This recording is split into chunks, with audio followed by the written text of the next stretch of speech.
സ്മരണയ്ക്ക് മുമ്പിൽ പ്രണമിച്ചുകൊണ്ട് അദ്ദേഹത്തിൻ്റെ 108ാം ജന്മവാർഷികത്തോടനുബന്ധിച്ചുള്ള എൻ കൃഷ്ണപിള്ള കലോത്സവം ആരംഭിക്കുന്നു. എല്ലാവർക്കും നമസ്കാരം. ദേശീയ ഗാനം.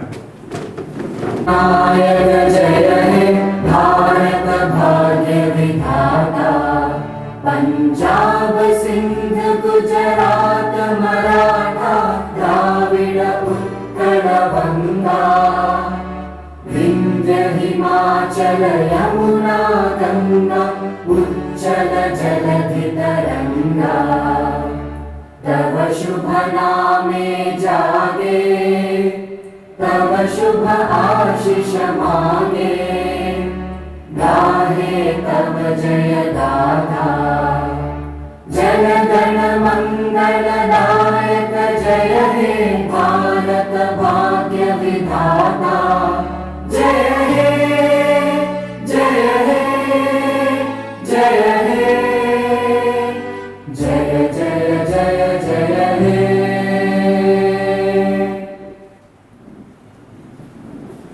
ആകാശവാണി തിരുവനന്തപുരം നിലയത്തിൻ്റെ സഹകരണത്തോടു കൂടിയാണ് എൻ കൃഷ്ണപിള്ള കലോത്സവം പ്രൊഫസർ എൻ കൃഷ്ണപിള്ള ഫൗണ്ടേഷൻ സംഘടിപ്പിച്ചിരിക്കുന്നത്.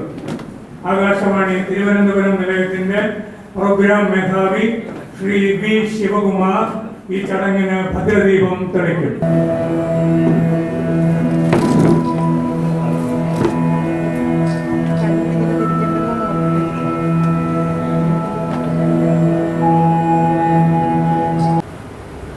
ആരുടെ ധന്യ സ്മരണയിൽ നാം ഈ അരങ്ങൊരുക്കുന്നു. ആരുടെ ധന്യ സ്മരണയിൽ നാം ഈ അരങ്ങൊരുക്കുന്നു. ആ കളിയച്ഛൻ തന്നോട് പുഞ്ചിരി ആദ്യ വിളക്കുകൊളുത്തട്ടെ. ആ കളിയച്ഛൻ തന്നോട് പുഞ്ചിരി ആദ്യ വിളക്കുകൊളുത്തട്ടെ. ഇന്നാദ്യ വിളക്കുകൊളുത്തട്ടെ. തഴുകി വളർത്തിയ തലമുറകളിൽ നീ തളിർത്തു നിൽക്കുന്നു. എന്നും തളിർത്തു നിൽക്കുന്നു. കൈരളിതൻ കളിമണ്ഡപമിതു നിൻ സ്മരണയുണർത്തുന്നു. നിത്യസ്മരണയുണർത്തുന്നു. കൈരളിതൻ കളിമണ്ഡപമിതു നിൻ സ്മരണയുണർത്തുന്നു.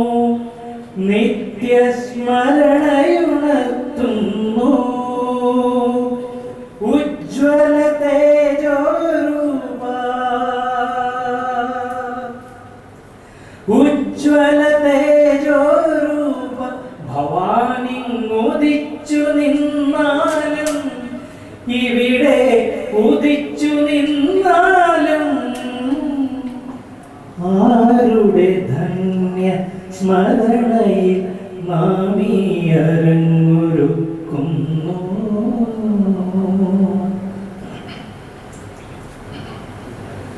സുവർണലിപികളിലെഴുതി കാലം കൈരളിയുടെ കഥയിൽ നിമ്പേ കൈരളിയുടെ കഥയിൽ അനന്ത ജീവിത മഹാപ്രവാഹിനി അതിന്നഗാധതകൾ കാണാനല്ലാത്താഴങ്ങൾ സുതാര്യ ശോകമുദിപ്പിച്ചാലും സുമനസ്സുകളിൽ നീ എന്നും സുമനസ്സുകളിൽ നീ ആരുടെ ധന്യ സ്മരണയിൽ നാമീ അരങ്ങൊരുക്കുന്നു. ആ കളിയച്ഛൻ തന്നോട് പുഞ്ചിരി ആദ്യ വിളക്കുകൊളുത്തട്ടെ. ആ കളിയച്ഛൻ തന്നോട് പുഞ്ചിരി ആദ്യ വിളക്കു കൊളുത്തട്ടെ ഇന്നാദ്യ വിളക്കു കൊളുത്തട്ടെ.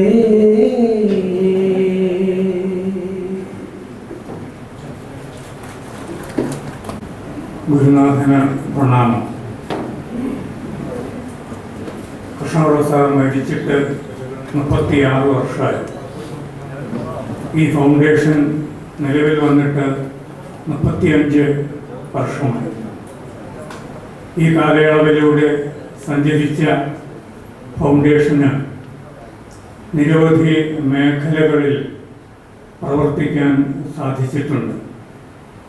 കൃഷ്ണപിള്ള സാറിനെ പറ്റി, ഫൗണ്ടേഷൻ്റെ പ്രവർത്തനങ്ങളെ പറ്റിയൊക്കെ നന്നായി അറിയുന്ന ആളാണ് നമ്മുടെ ഇന്നത്തെ വിശിഷ്ട അതിഥി ഗോവ ഗവർണർ ആദരണീയനായ അഡ്വക്കേറ്റ് പി.എസ്. ശ്രീധരൻപിള്ള അവർ. അതുകൊണ്ട് ആമുഖമായി കൂടുതലൊന്നും ഞാൻ പറയുന്നില്ല.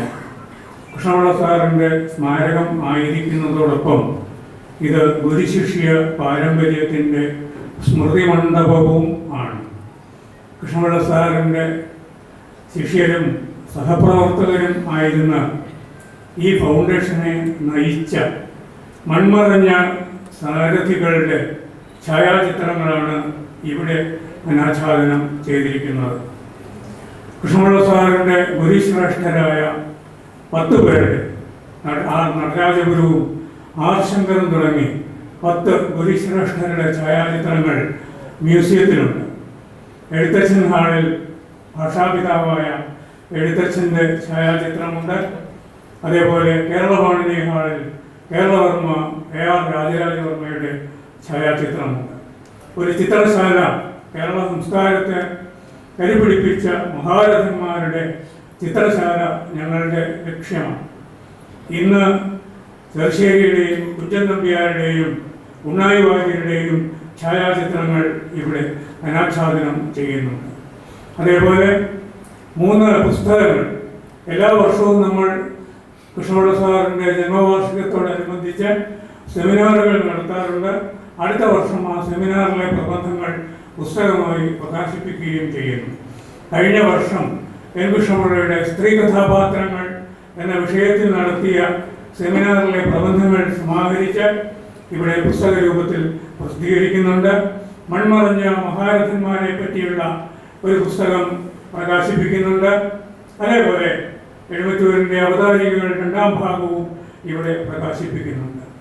ഈ ഛായാചിത്രം അനാച്ഛാദനം ചെയ്യുന്നതും നമ്മുടെ കലോത്സവം ഉദ്ഘാടനം ചെയ്യുന്നതും അതേപോലെ ഈ 35ാം വാർഷികം ഉദ്ഘാടനം ചെയ്യുന്നതും നമ്മുടെ ഗുരുശ്രേഷ്ഠരെ ആദരിക്കുന്നതും എല്ലാം നമ്മുടെ വിശിഷ്ടാതിഥി തന്നെയാണ്. പ്രൊഫസർ എൻ കൃഷ്ണപിള്ള ഫൗണ്ടേഷനിലെ Lalitha Malayalam certificate course, diploma course, civil service foundation course, അതേപോലെ നെറ്റ് സെറ്റ് മലയാളം കോഴ്സ് എന്നിങ്ങനെയുള്ള വിവിധ കോഴ്സുകൾ നടത്തി വരുന്നുണ്ട്. ആ വിവിധ കോഴ്സുകളിലായി 36 അധ്യാപകർ ഈ ഫൗണ്ടേഷനുമായി ബന്ധപ്പെട്ട് അവരെല്ലാം വിവിധ മേഖലകളിൽ വ്യക്തിമുദ്ര പതിപ്പിച്ച എഴുത്തുകാരുമൊക്കെ ആയിട്ടുള്ള ആളുകളാണ്. അവരുടെ സേവനം മാനിച്ചുകൊണ്ട് അവരെ ഇന്ന് നമ്മൾ ആദരിക്കുന്നുണ്ട്. ഇവിടെ ഫൗണ്ടേഷനിലുള്ള ഉദ്യോഗസ്ഥരെയും നമ്മൾ ആദരിക്കുന്നുണ്ട്. അതേപോലെ വിവിധ ഘടകങ്ങൾ എൻ കൃഷ്ണപിള്ള നാടകവേദി, സാഹിതി സഖ്യം, നന്ദനം ബാലവേദി തുടങ്ങി വിവിധ ഘടകങ്ങളുണ്ട്.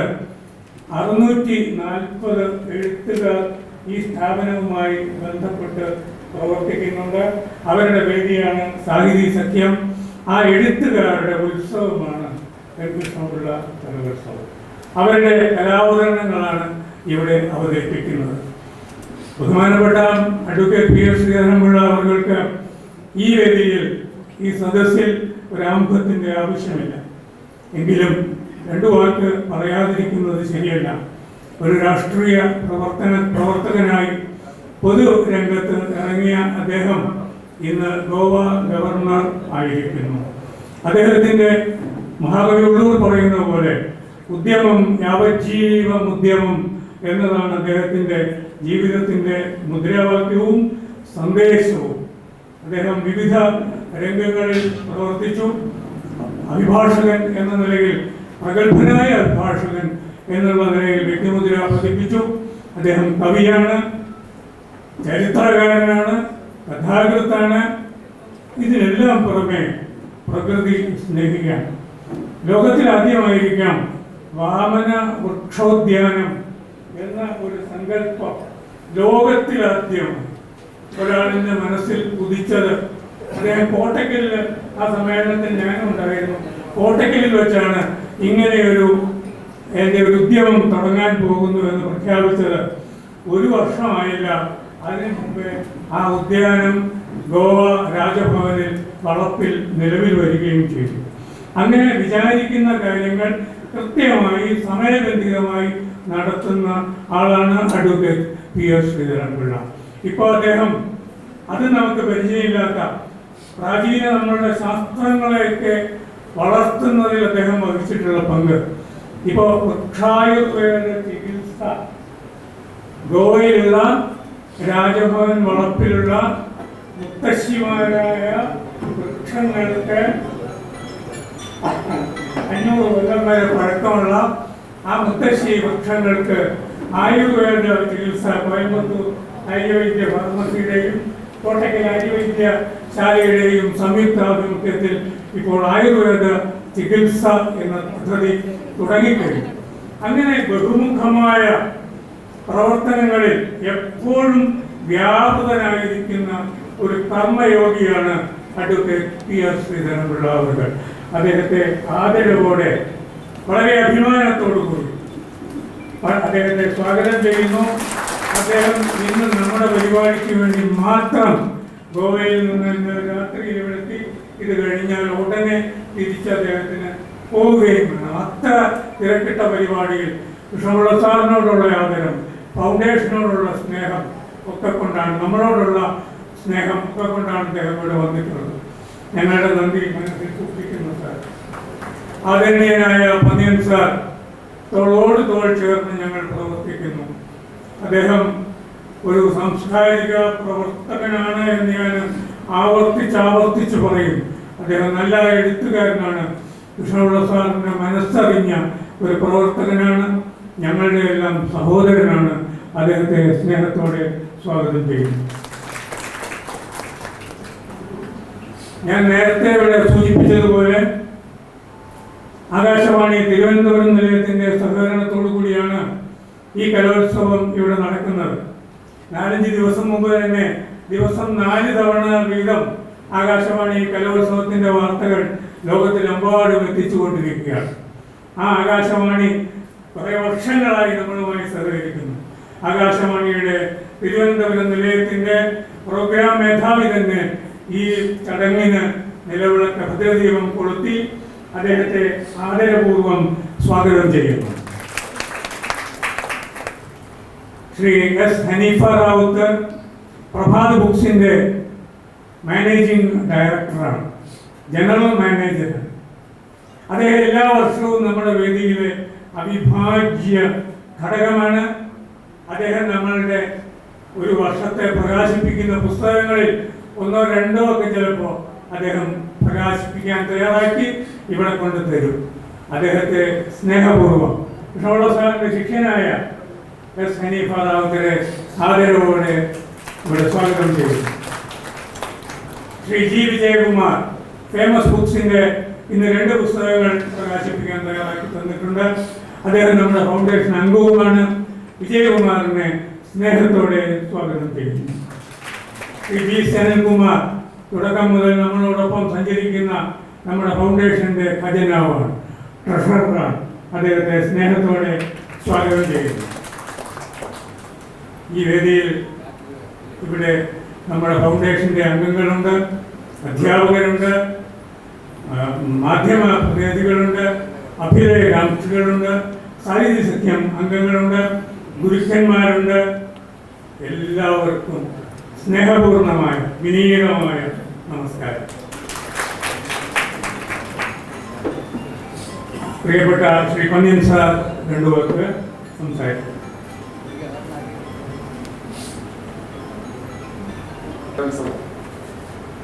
മലയാളികളെ സംബന്ധിച്ച് ഒരു അഭിമാനമാണ് നൽകുന്നത്.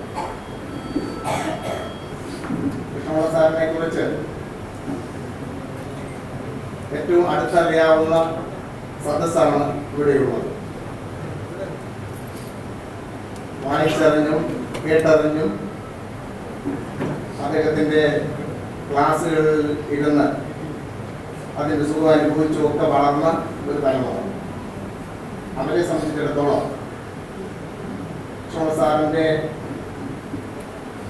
സ്മരണ നിലനിർത്തുന്നതിന് വേണ്ടി 35 വർഷമായി പ്രവർത്തിക്കുന്ന ഈ ഫൗണ്ടേഷനുമായിട്ട് പ്രഭാത് ബുക്ക് ഹൗസ് വളരെ അടുത്ത ബന്ധമാണ് പുലർത്തുന്നത്. ഫൗണ്ടേഷൻ്റെ സെക്രട്ടറിയും പ്രഭാതിൻ്റെ എഴുത്തുകാരനും എൻ്റെ ഇഷ്ട സുഹൃത്തുമായ ഡോക്ടർ എഴുമറ്റൂർ രാജരാജവർമ്മ അതിന് സമർത്ഥമായ നേതൃത്വം നൽകുകയും ചെയ്യുന്നു എന്നുള്ളത് ഈ പ്രസ്ഥാനം സജീവമായി മുന്നോട്ട് പോകുന്നു എന്നുള്ളതിന് ഏറ്റവും വലിയ സ്വാധീന ശക്തിയാണ് എന്ന് നമുക്ക് എല്ലാവർക്കും അറിയാം. ഈ അവസരത്തിൽ ഞാൻ എന്തെങ്കിലും അധികമായി പറയാൻ ഉദ്ദേശിക്കുന്നില്ല. കൃഷ്ണപിള്ള സാറിൻ്റെ എൻ്റെ ഗുരുനാഥൻ്റെ സ്മരണയ്ക്ക് മുമ്പിൽ ആദരാഞ്ജലികൾ അർപ്പിക്കുന്നു. ബഹുമാന്യ സദസ്സിന് നമസ്കാരം. ബഹുമാന്യ അധ്യക്ഷൻ, ഉദ്ഘാടകൻ ആരാധനായ Goa governor advocate PS Sreedharan Pillai sir, സ്വാഗതം ആശംസിച്ച ഈ ഫൗണ്ടേഷന്റെ എല്ലാമായ secretary Ezhumattoor Raja Raja Varma sir, all India റേഡിയോയുടെ മേധാവി Shri V Sivakumar sir, Prabhat book ഹൗസിന്റെ മേധാവി ശ്രീ അനീഫ റാവുത്തർ, ഇന്ന് ഇവിടെ നന്ദി ആശംസിക്കുന്ന ശ്രീ V സനൽകുമാർ, പുരസ്കാരം നൽകുന്ന ശ്രീ V ശിവകുമാർ ഉൾപ്പെടെയുള്ള ബഹുമാനപ്പെട്ട എല്ലാ സദസ്യർക്കും വിനീതമായ നമസ്കാരം. ഞാൻ കൂടുതൽ ദീർഘിപ്പിക്കുന്നില്ല, കാരണം 11:40 ഗോവ ഗവർണർ മുമ്പായിട്ടുള്ളതാണ്. അതുകൊണ്ട് അദ്ദേഹത്തിൻ്റെ വിലപ്പെട്ട സമയത്ത് മാനിച്ചുകൊണ്ട് 1-2 വാക്കുകൾ മാത്രം. നാടകാചാര്യൻ ശ്രീ N കൃഷ്ണപിള്ള സാറിൻ്റെ നാമധേയത്തിൽ നടത്തുന്ന ഈ പ്രസ്ഥാനവും ഈ പ്രസ്ഥാനത്തിൽ വർഷം തോറും നടത്തിക്കൊണ്ട് സെപ്റ്റംബർ 19 എന്തുണ്ടായാലും മാറ്റിവെക്കാതെ കോവിഡ് കാലഘട്ടത്തിൽ പോലും ആ ലിമിറ്റേഷൻസിനകത്ത് നിന്നുകൊണ്ട് വളരെ മനോഹരമായ അച്ചടക്കത്തോടുകൂടി കേരളത്തിൽ നടത്തി വരുന്ന കലോത്സവങ്ങളിൽ ഒന്നാണ്. ഇത്രയും കൃത്യമായി നടത്തുന്ന കലോത്സവം കേരളത്തിലുണ്ടോ എന്ന് നമുക്ക് സംശയമാണ്. അതിലെല്ലാം മുകളിലായിട്ട് ഇതൊരു മലയാളശാലയാണ്. ഇത് കേരളത്തിൽ ഇത്രയും മലയാളത്തിനെ പ്രോത്സാഹിപ്പിക്കുന്ന തിരൂരിലുള്ള എഴുത്തച്ഛൻ സ്മാരക ഇത് കഴിഞ്ഞാൽ കേരളത്തിൽ ഇത്രയും മലയാളത്തെ പ്രോത്സാഹിപ്പിക്കുന്ന, മലയാളത്തിന് വേണ്ടി വിവിധ വിഭാഗങ്ങൾ തുടങ്ങി വെച്ച വേറൊരു സാംസ്കാരിക സംഘടന ഉണ്ടാവുന്ന സംശയമാണ്. അത് എഴുമറ്റൂർ സാറ് ഉള്ളത് കൊണ്ട് മാത്രം മലയാള ഭാഷാ ലാബ് കേരളത്തിൽ അതായത് ലാബ് തുടങ്ങുന്നതിന് മുമ്പ് കേരളത്തിലെ എല്ലാ യൂണിവേഴ്സിറ്റിയിലും സാർ ഇതിനെക്കുറിച്ചുള്ള അന്വേഷണം നടത്തിയിരുന്നു. ഒരു യൂണിവേഴ്സിറ്റിയിൽ പോലും, കേരളത്തിൽ നമ്മുടെ സംസ്കൃത യൂണിവേഴ്സിറ്റിയിൽ പോലും മലയാള ലാബ് ഇല്ല. പക്ഷേ ഈ കേന്ദ്രത്തിലുണ്ട്. അപ്പോൾ അങ്ങനെ മലയാള ലാബ് കേരളത്തിൽ നമ്മുടെ മലയാളത്തിലെ പ്രിയപ്പെട്ട എഴുത്തുകാർ, പ്രാചീന എഴുത്തുകാർ ഉൾപ്പെടെയുള്ളവരുടെ വിലപ്പെട്ട ശേഖരണങ്ങൾ ഈ ഗ്രന്ഥശാലയിലുണ്ട്. സാറ് പറഞ്ഞ 630 എഴുത്തുകാരുടെ സംഗമ ഭൂമിയാണ് ഇവിടെ. സാംസ്കാരിക ഈ പവിത്രമായ ഈ നമ്മുടെ ഫൗണ്ടേഷനിൽ കാലുകുത്തിയ ഒരു എഴുത്തുകാരനും സാംസ്കാരിക നായകർക്കും എൻ്റെ അനുഭവത്തിൽ ഉയർച്ചയാണ് ഉണ്ടായിട്ടുള്ളത്. കൃഷ്ണപിള്ള സാറിൻ്റെ ആത്മാവ് ഈ പ്രദേശത്ത് ഇപ്പോഴും തങ്ങി നിൽക്കുന്നു. നമ്മളോടൊപ്പം അദ്ദേഹം ഇപ്പോഴും ഉണ്ടെന്നുള്ള എൻ്റെ വിശ്വാസമാണ്. അതുകൊണ്ട് ഞാൻ ദീർഘിപ്പിക്കുന്നില്ല. ഈ കലോത്സവത്തിന് എല്ലാവിധ ആശംസകളും നേരുന്നതിന് പുറമെ ബഹുമാനപ്പെട്ട ഗോവ ഗവർണറാണ് ഉദ്ഘാടകൻ. അദ്ദേഹത്തിനെ കുറിച്ച് ഒരു വാക്ക് പറയാം. സാർ 130 പുസ്തകമല്ലേ? ഇപ്പം അദ്ദേഹത്തിൻ്റെ 200ഓളം പുസ്തകങ്ങൾ ഇപ്പൊ ഇവിടെ വന്നിരിക്കുന്നതിൽ എനിക്ക് തോന്നുന്നു എഴുമറ്റൂർ സാർ 136 പുസ്തകങ്ങൾ, നമ്മുടെ ഗവർണർ ഏകദേശം 200ഓളം പുസ്തകങ്ങൾ. അദ്ദേഹത്തിന്റെ ഒരു പുസ്തകമായ ഡാർക്ക് ഡേയ്സ് ഓഫ് ഡെമോക്രസി വിതരണം ചെയ്തുകൊണ്ടിരിക്കുന്ന പ്രസാധകനാണ് ഞാൻ. അപ്പോൾ അതുകൊണ്ട് തന്നെ അദ്ദേഹത്തിൻ്റെ വിവിധ, എൻ്റെ ഒരു സുഹൃത്തായിരുന്നു അദ്ദേഹത്തിൻ്റെ കുറേയധികം പുസ്തകങ്ങൾ സാറിന് ഓർമ്മയുണ്ട്. സൂര്യാജ് വേസ ബുക്സ് എൻ്റെ സുഹൃത്താണ്, എൻ്റെ സ്ഥാപനത്തിൽ ഉണ്ടായിരുന്ന ആളാണ്. അപ്പോൾ അതേ എനിക്കറിയാം. പിന്നെ അതിലുപരിയായിട്ട് ഞങ്ങളിൽ സാറിൻ്റെ ഗവർണർ എന്ന് വെച്ചിട്ട് ഞങ്ങളുടെ ഏറ്റവും, കാരണം ഞങ്ങളുടെ ചട്ടമ്പി സ്വാമി സാംസ്കാരിക സമിതി, വയനാട് സാംസ്കാരിക സമിതി സെക്രട്ടറിയുടെ ഉണ്ടായിരുന്നു. ഞങ്ങളുടെ സ്മൃതി പൂജ പുരസ്കാരം ഈ വർഷം സാറിനാണ്. നേരത്തെ വൈസ് പ്രസിഡന്റ് ആയിരുന്ന അദ്ദേഹത്തിൻ്റെ പേര് പെട്ടെന്ന് ഓർക്കുന്നില്ല, അതെ, വെങ്കയ്യ നായിഡു ആയിരുന്നു. കഴിഞ്ഞ ഒരു മാസത്തിന് മുമ്പ് സൗത്ത് പാർക്കിൽ വെച്ച് നടന്നൊരു അതിഗംഭീരമായ, അതിൽ ശ്രീ പന്തിഞ്ചേരി ചേട്ടൻ ഉൾപ്പെടെ പങ്കെടുത്തിരുന്നു. അപ്പൊ ഞങ്ങളുടെ ചട്ടമ്പി സ്വാമി സാംസ്കാരിക സമിതി ആയാലും എല്ലാത്തിലും സാറൊരു സഹായത്രികനാണ്. അതിലുപരി ഞങ്ങളുടെ ഇതെന്ന് പറയാൻ കാരണം, ഞങ്ങളുടെ കഴിഞ്ഞ ദിവസം ഞങ്ങളുടെ ഏറ്റവും ബഹുമാനപ്പെട്ട ഒരു സുഹൃത്തിന്റെ കല്യാണം ഉണ്ടായിരുന്നു. സാറ് എയർപോർട്ടിൽ ഇറങ്ങിയതിന് ശേഷം ആ കല്യാണം, കൊച്ചറയുള്ള കല്യാണ വീട്ടിൽ സാറിന് വരേണ്ട, ഔപചാരികമായി വരേണ്ട ഏതൊരു, പക്ഷെ സാർ അവിടെ വന്നു. സാറിന്റെ 108ാം ജന്മവാർഷികത്തോടനുബന്ധിച്ച് professor N Krishnapillai foundation Akashvani Thiruvananthapuram നിലയത്തിന്റെ സഹകരണത്തോടെ സംഘടിപ്പിച്ചിട്ടുള്ള എൻ കൃഷ്ണപിള്ള കലോത്സവം നിലവിളക്ക് കൊളുത്തി ഉദ്ഘാടനം ചെയ്യുന്നതിനും തുടർന്ന് സംസാരിക്കുന്നതിനുമായി ആദരണീയനായ Goa governor advocate PS. Sreedharan Pillai സാറിനെ ആദരപൂർവ്വം ക്ഷണിക്കുന്നു.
ഈ ചടങ്ങിൽ അധ്യക്ഷം വഹിക്കുന്ന എൻ്റെ ആത്മസുഹൃത്തു കൂടിയായ കേരള രാഷ്ട്രീയത്തിലെ എല്ലാവരും ഇഷ്ടപ്പെടുന്ന ശ്രീ പന്ന്യൻ രവീന്ദ്രൻ, ഈ മഹത്തായ സംവിധാനത്തിൻ്റെ ഏറ്റവും മുന്നിൽ നിന്ന് പ്രവർത്തിക്കുന്ന ഒട്ടേറെ പുസ്തകങ്ങളുടെ രചയിതാവ് കൂടിയായ doctor Ezhumattoor Rajarajavarma, Shri V Sivakumar, programme മേധാവി ആകാശവാണി, ശ്രീ ജി ശ്രീറാം,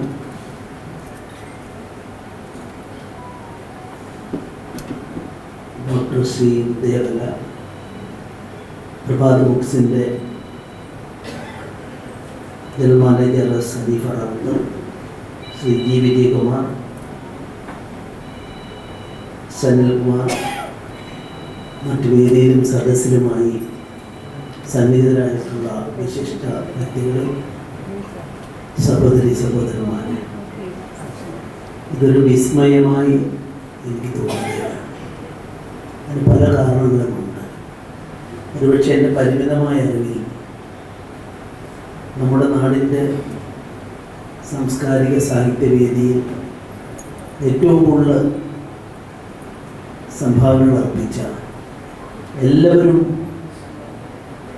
ബഹുമാനിക്കുന്ന, എപ്പോഴും ബഹുമാനിക്കുന്ന ശ്രീ പ്രൊഫസർ കൃഷ്ണപിള്ള സാറിൻ്റെ പേരിലുള്ള ഒരു സ്ഥാപനം ഇത് ഇത്രയും സമഗ്ര മേഖലകൾ സമഗ്രമെന്ന് ഞാൻ വിളിക്കാൻ ആഗ്രഹിക്കും. സ്മാരക സംസ്കൃത കേന്ദ്രമായാലും ജോസഫ് മിനി തിയേറ്റർ, ഗ്രന്ഥശാല, പഠന ഗവേഷണ കേന്ദ്രം, മ്യൂസിയം, കുട്ടികളുടെ ഗ്രന്ഥശാല, അതുപോലെ കൃഷ്ണപ്രസാദ് ഡിജിറ്റൽസ്, മലയാള ഭാഷാ ലാബ്, നാടക പഠന കേന്ദ്രം, സാഹിത്യ സെക്രട്ടറിയെക്കുറിച്ച് രാജരാജ സാറുകൾ പ്രതിപാദിച്ചു. അങ്ങനെയുള്ള സാഹിത്യ സഖ്യം 67 എഴുത്തുകാരുണ്ടെന്നാണ് അദ്ദേഹം പറഞ്ഞിട്ടുള്ളത്. ബാലവേദി, വനിതാവേദി, ഒട്ടേറെ ഹാളുകൾ, ഇതെല്ലാം ഒന്നിച്ച് നോക്കുമ്പോൾ ഒരു സാഹിത്യ നായകൻ്റെ പേരിൽ ഇത്രയും എല്ലാ ആധുനിക സംവിധാനങ്ങളെയും ആവാഹിച്ചെടുത്ത് അതെല്ലാം പുതിയ തലമുറയ്ക്ക് വേണ്ടി കൈമാറിക്കൊണ്ടിരിക്കുന്ന പ്രക്രിയ കാണുമ്പോൾ അതുകൊണ്ടാണ് ഞാൻ വിസ്മയം എന്നിവിടെ പറയാനിടയായി. വാസ്തവത്തിൽ ഞാനും പന്നിയും തമ്മിലുള്ള ബന്ധം കൊണ്ടാണ് ഞാൻ എന്തായാലും ഇവിടെ വരും എന്ന് ഉറപ്പ് നൽകാൻ എനിക്ക് വരാനുള്ള സൗഭാഗ്യം ലഭിച്ചത്. ഞാൻ പറയാൻ ആഗ്രഹിക്കുന്നു, Pannian Raveendran is a politician with a difference. ആ ഡിഫറൻസ് എന്തെന്നുള്ളതിനെ കുറിച്ച് ഞാൻ പോകുന്നില്ല, കാരണം സമയം പരിമിതമാണ്. പക്ഷെ സമസ്ത മേഖലകളെ ഉൾക്കൊള്ളുമ്പോഴാണ് ഒരു പൊതുപ്രവർത്തകൻ മാതൃകയായി മാറുന്നത്. സ്പോർട്സ് ആയാലും, ഫുട്ബോൾ നടക്കുമ്പോഴായാലും, സാഹിത്യ സമ്മേളനമായാലും, കവി സമ്മേളനമായാലും, ഏത് സമ്മേളനത്തിലും കേരളത്തിൻ്റെ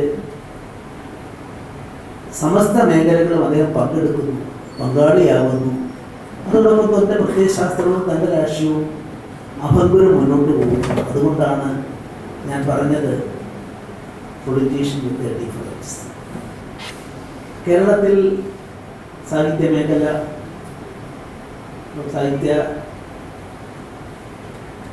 അക്കാദമി ഉൾപ്പെടെയുള്ളതൊക്കെ വരുമ്പോൾ നമ്മുടെ കേരളത്തിൽ ആരാണോ ഭരിക്കുന്നത് അവരുടെ നോമിനേഷൻ അവർ നടത്തുന്നത്. പക്ഷെ കേന്ദ്രത്തിലെ കേന്ദ്ര സാഹിത്യ അക്കാദമി ഒരു തരത്തിൽ പറഞ്ഞാൽ പലതിൻ്റെയും പ്രാതിനിധ്യം ഇലക്ഷൻ പ്രോസസ്സിലൂടെ ഗവൺമെൻറ് നോമിനേഷൻ വളരെ പരിമിതമാണ്. അതുകൊണ്ട് അതിൻ്റെ അധ്യക്ഷനായാലും അതിൻ്റെ സെക്രട്ടറി ആയാലും വൈസ് പ്രസിഡന്റ് ആയാലും ഒക്കെ നോക്കിയാൽ എല്ലാവരും എനിക്ക് അറിയാവുന്നതുകൊണ്ട് ഞാൻ പറയുകയാണ്, ആ നിലയ്ക്ക് ഭരിക്കുന്ന ഗവൺമെൻറ് നോമിനികളായിട്ടല്ല അവരുള്ളത്. അത് അതിൻ്റേതായ നേട്ടവും കോട്ടവും ഉണ്ടായേക്കാം. പക്ഷെ എൻ്റെ വിനീതമായ വ്യക്തിപരമായ അഭിപ്രായം പറയാൻ ആഗ്രഹിക്കുന്നു, എഴുതാൻ ആഗ്രഹിക്കുന്നവർക്ക് കക്ഷിരാഷ്ട്രീയം ഉണ്ടാവാം. പക്ഷെ കക്ഷിരാഷ്ട്രീയത്തിൻ്റെ ചട്ടക്കൂട്ടിൽ ഒതുക്കിയാണ് സാഹിത്യം പോകേണ്ടതെന്നുള്ള വാദഗതിയോട് എനിക്ക് യോജിപ്പില്ല. ഞാനിപ്പോൾ ഇവിടെ പുസ്തകം കാണിച്ചു. ഒരുപക്ഷെ ഇന്ത്യയിലെ പ്രധാനമന്ത്രി വളരെ കുറച്ച് പുസ്തകങ്ങളെ അദ്ദേഹം റിലീസ് ചെയ്തിട്ടുണ്ട്. ഞാൻ ഗവർണർക്ക് ആകുന്നതിന് മുമ്പ് എഴുതിയ പുസ്തകമാണ്.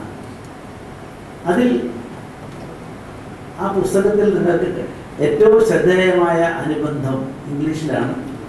അത് ശ്രീ പിണറായി വിജയൻ അദ്ദേഹം അടിയന്തരാവസ്ഥ കാലഘട്ടത്തിൽ അദ്ദേഹത്തിൻ്റെ അനുമതിയോട് അദ്ദേഹം 1977 മാർച്ച് 30 അന്ന് 27 മാർച്ചിലാണ്, ഡേറ്റ് തെറ്റുണ്ടെങ്കിൽ ക്ഷമിക്കണം, ഈ നോർമെന്ന് പറയുന്നത് അത് കണ്ടോളും പറയുന്നത്. അന്ന് നിയമസഭ നടത്തിയൊരു പ്രസംഗമാണ് അദ്ദേഹത്തിൻ്റെ അനുമതിയോടെടുത്ത് ഞാൻ കൊടുത്തത്. സസന്തോഷം എന്നതിന് അക്കാലത്ത് ഞാൻ എഴുതിയപ്പോൾ എന്നെ ഉൾക്കൊള്ളാൻ തയ്യാറായി. CPIയുടെ ഭാഗത്ത് PK വാസുദേവന്മാരും AK ആന്റണിയും ഒക്കെ ഉള്ള ആളുകളുടെയൊക്കെ ഒപ്പീനിയൻ ചേർന്നു. ഇതെന്തുകൊണ്ടാണെന്ന് ചോദിച്ചാൽ ഏത് വിഷയത്തെക്കുറിച്ചും ഒരു ജനാധിപത്യ സംവിധാനത്തിൽ വ്യത്യസ്തമായ അഭിപ്രായങ്ങൾ അവ വൈരുദ്ധ്യമായി നമുക്ക് തോന്നിയാലും അവയെ വൈവിധ്യമായി നിലനിർത്തുന്നതിലാണ് ഒരു നാടിൻ്റെ ഏകത, നാട്ടിലെ ജനങ്ങൾ തമ്മിലുള്ള പൊരുത്തം, ഭാരതത്തെ പോലെ മന്വന്തരങ്ങളോട് കടന്നു വന്ന ഒരു മഹാസംസ്കാരത്തിൻ്റെ വ്യത്യസ്തമായ തലങ്ങളെ നമുക്ക് ഉൾക്കൊള്ളാൻ സാധിക്കുന്നത്. അതുകൊണ്ട് ആ പുസ്തകത്തിൽ എനിക്കിപ്പോൾ ഞാൻ അതിൻ്റെ പുതിയ റിവൈസ്ഡ് കോപ്പി ഇന്ത്യൻ പ്രധാനമന്ത്രിയുടെ അടിയന്തരാവസ്ഥയിൽ അദ്ദേഹം ഒരു സിഖുകാരൻ്റെ വേഷത്തിൽ നടന്നിട്ടുള്ള പ്രവർത്തനങ്ങളും കേരളത്തിലെ മാർത്തോമ സഭ അവർ മാത്രമാണെന്ന് ഇന്ത്യ മുഴുവൻ ആത്മീയ രംഗങ്ങളെടുത്താലും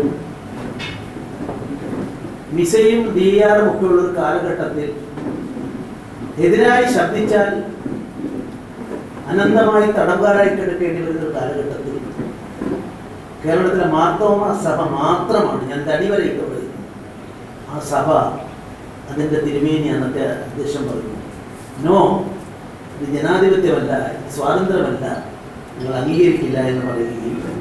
പക്ഷെ അന്ന് അച്യുതമേനോൻ മുഖ്യമന്ത്രിയും കരുണാകരൻ ആഭ്യന്തരമന്ത്രിയുമാണ്.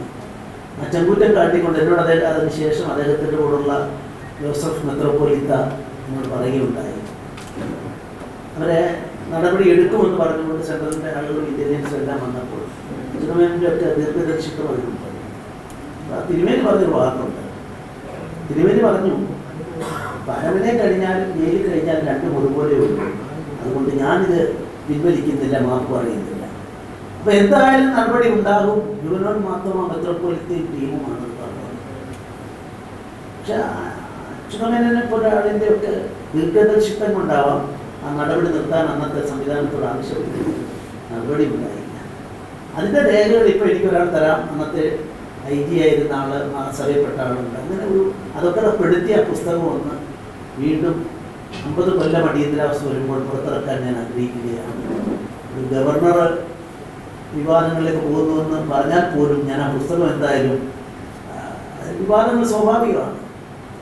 ഞാനിത് പറഞ്ഞു വരുന്നത് എന്തുകൊണ്ടാണെന്ന് ചോദിച്ചു കഴിഞ്ഞാൽ, കൃഷ്ണപിള്ള ഫൗണ്ടേഷൻ ഒരു അധ്യാപകനായും നാടകകൃത്തായും സാഹിത്യ ചരിത്രകാരനായും വിമർശകനായും ബാലസാഹിത്യകാരൻ, വാഗ്മി, മികച്ച ഗുരുനാഥൻ, ഈ നിലയിലുള്ള അദ്ദേഹത്തിൻ്റെ ജീവിതത്തിൻ്റെ സവിശേഷതകളെ ഇപ്പോൾ ബഹുമാനപ്പെട്ട നമ്മുടെ എരുമറ്റൂർ രാജരാജവർമ്മ സാറ് ഒരു 10 പേരുടെ അടുത്തൊരു പുസ്തകമായ ഒരു കോപ്പി എനിക്ക് അയച്ചു തന്നിട്ടുണ്ട്. ലാസ്റ്റ് ചാപ്റ്റർ ഞാൻ വായിച്ചു.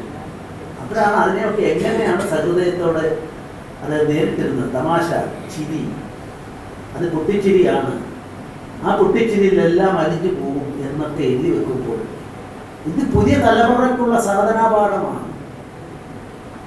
നമ്മളൊക്കെ എന്തോ ആശങ്കയിലാണ്, എല്ലാം എഴുത്തൊക്കെ നിൽക്കുന്നു. ഏറ്റവും ഒടുവിലത്തെ അതോട് ബന്ധപ്പെട്ട സംഭവം ഇന്ത്യ ഒട്ടാകെ തന്നെ പുസ്തകങ്ങളുടെ വിൽപ്പന വർദ്ധിക്കുകയാണ് എന്നാണ് എനിക്ക് മനസ്സിലാക്കാൻ സാധിക്കും. DC രവിയോടോ മാതൃഭൂമിയിലെ നൗഷാദിനോടോ ഒക്കെ ചോദിച്ചു. പുസ്തകങ്ങൾ കൂടുതൽ വിറ്റഴിക്കുന്ന ഒരു കാലഘട്ടമാണ്. പക്ഷെ എൻ്റെ വായനാശീലത്തിൽ വ്യത്യസ്തതകളുണ്ട്. ഏത് തലത്തിലായാലും വായനയിലൂടെ ഒരു തലമുറ മുന്നോട്ട് പോകുന്നു. മാത്രമല്ല പുസ്തകങ്ങളുടെ ഈ ബാഹുല്യം, അതിൽ എന്തായാലും സ്വന്തം ആത്മാവിൽ, സ്വന്തം ഹൃദയത്തിൻ്റെ അടിത്തട്ടിൽ ഒരാൾ എഴുതുമ്പോൾ, ഒരു പുസ്തകമാകുമ്പോൾ കിട്ടുന്ന സംതൃപ്തി വളരെ വലുതാണ്. MT വാസുദേവനായാലും T പത്മനാഭനായാലും അവരെഴുതുന്ന ഒരു കഥ അല്ലെങ്കിൽ ഒരു ലേഖനം ഏതെങ്കിലും പത്രത്തിലോ ഒരു ബുക്ക് രൂപത്തിലോ വരുമ്പോൾ അവർ വീണ്ടും വായിക്കില്ല.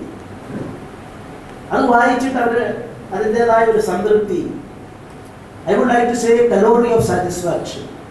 ആ സാറ്റിസ്ഫാക്ഷൻ ആണ് എഴുത്തുകാരൻ്റെ ഏറ്റവും വലിയ ശക്തി സ്രോതസ് എന്ന് ഞാൻ പറയാൻ ആഗ്രഹിക്കുന്നു.